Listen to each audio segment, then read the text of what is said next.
सोचो, अगर कोई पति अपनी पत्नी को किसी और के साथ देखकर भी चुप रहे तो उसके दिमाग में क्या चल रहा होगा। पार्टी में चार्ली नाम का ये लड़का पियानो बजाता है और मिलिंडा नाम की ये लड़की पूरी तरह उसमें खो जाती है। विक अपनी वाइफ को ढूंढता हुआ ऊपर जाता है और दोनों को साथ देखकर उसका दिमाग पूरी तरह घूम जाता है। अब ये दोनों लोगों के बीच पूल में एंजॉय करने लगते हैं। अपनी वाइफ को किसी और लड़के के साथ देखकर उसका खून खौल उठता है। तभी अचानक बारिश शुरू होती है।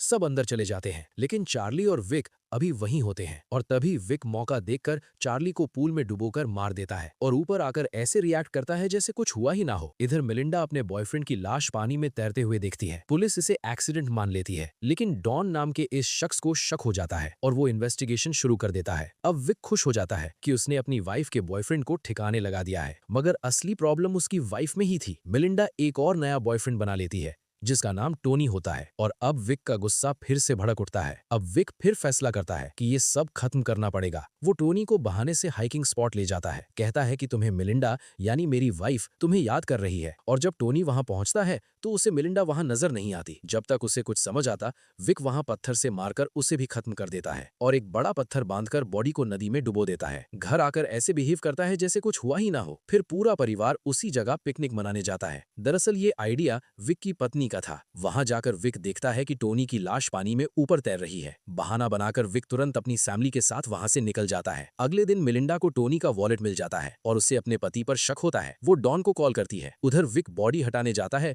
और डॉन उसे पकड़ लेता है। डेड बॉडी देखकर डॉन वहां से भागता है और विक उसका पीछा करता है और आखिर में डॉन की कार एक्सीडेंट में नदी में गिर जाती है और उसकी मौत हो जाती है। घर पर मिलिंडा जाने की तैयारी करती है, लेकिन ट्रिक्सी उसकी बेटी उसका बैग पूल में फेंक देती है और कहती है कि वो अपने परिवार को एक साथ देखना चाहती है। मिलिंडा सब जानती है लेकिन कुछ नहीं कहती, बल्कि टोनी का वॉलेट जला देती है, क्योंकि अब उसे समझ आ गया है विक उससे कितना प्यार करता है। और आखिर में ये टूटी हुई शादी एक खतरनाक तरीके से फिर जुड़ जाती है। लेकिन सवाल वही है, क्या ये प्यार था या एक खतरनाक जुनून।